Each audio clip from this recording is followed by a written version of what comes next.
Ich erkläre dir heute, was du erledigen solltest, bevor du dich in Deutschland abmeldest.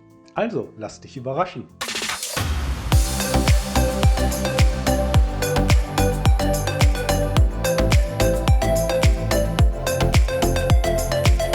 Hallo, herzlich willkommen bei Infonium. Vor 2 Wochen habe ich hier über die Möglichkeiten gesprochen, die du hast, wenn du ohne große Rücklagen nach Georgien auswandern möchtest. Weil du genug damit zu tun haben wirst, dich in deinem neuen Land zurechtzufinden, solltest du dich möglichst gut auf die Auswanderung vorbereiten. Die Abmeldung in Deutschland ist ja ein besonderer Moment, an dem man vieles hinter sich lassen kann.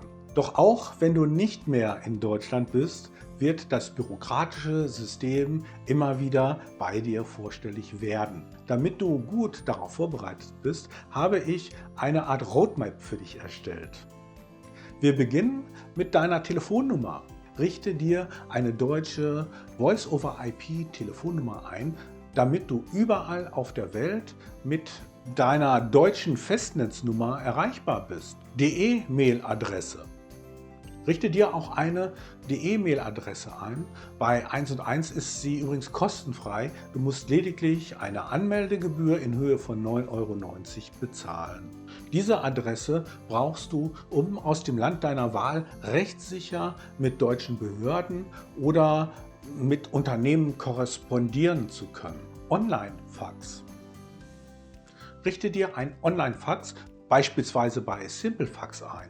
Das brauchst du, um vom Ausland aus kostengünstig Schreiben verschicken zu können, bei denen du einen Nachweis über den Eingang beim Empfänger brauchst. Rente. Wenn du viele Jahre in die Rentenkasse eingezahlt hast, lohnt es sich möglicherweise weiterhin freiwillig Rentenbeiträge zu bezahlen. Der Mindestbeitrag beläuft sich derzeit auf 100,07 € im Monat. Vereinbare auf jeden Fall frühzeitig einen Beratungstermin bei der deutschen Rentenversicherung, bevor du dich entscheidest. Steuern. Melde dem Finanzamt deine Abreise und kläre deine steuerlichen Angelegenheiten, wie beispielsweise die Regelung von Steuervorauszahlungen. Die Steuererklärung für das laufende Jahr kannst du natürlich nachreichen. Dafür ist es hilfreich, wenn du einem Steuerberater oder eine Person deines Vertrauens in Steuerangelegenheiten bevollmächtigst. Krankenversicherung.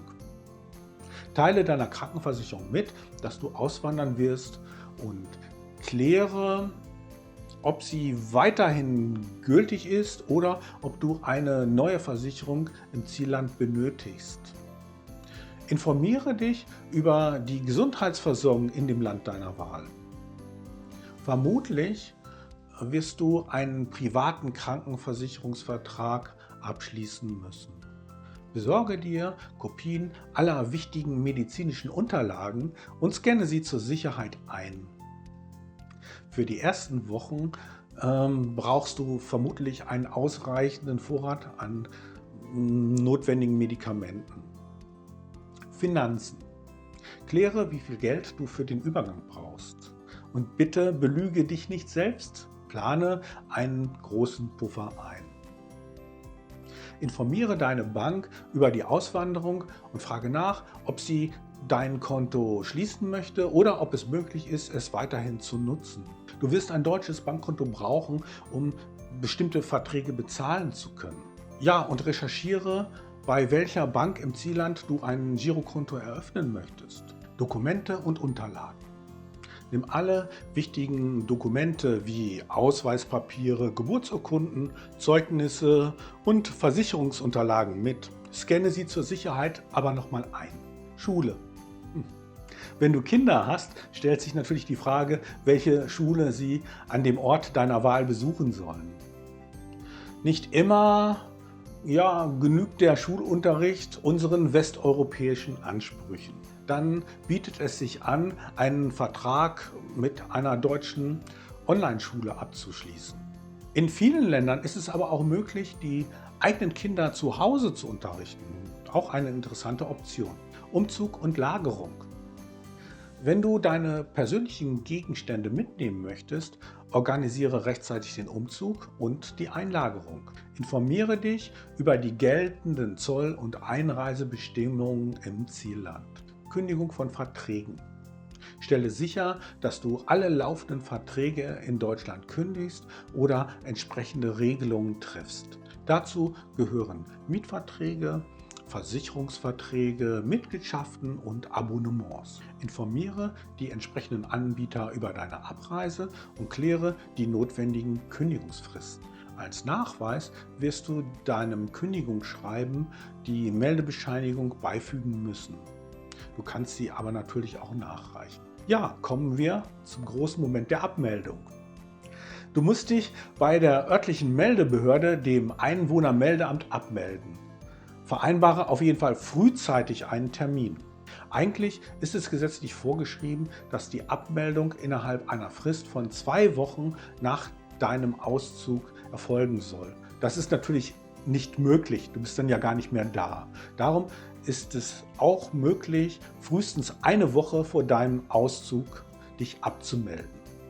Wie gesagt, bei der Kündigung von Verträgen wirst du eine Meldebescheinigung vorlegen müssen. Die Meldebehörde darf diese allerdings erst ausstellen, wenn du bereits ausgewandert bist. Wie praktisch. Ja, und dennoch schickt sie die Bescheinigung per Deutsche Postbrief an die Adresse, von der du dich abgemeldet hast. Also dahin, wo du ganz sicher nicht mehr bist.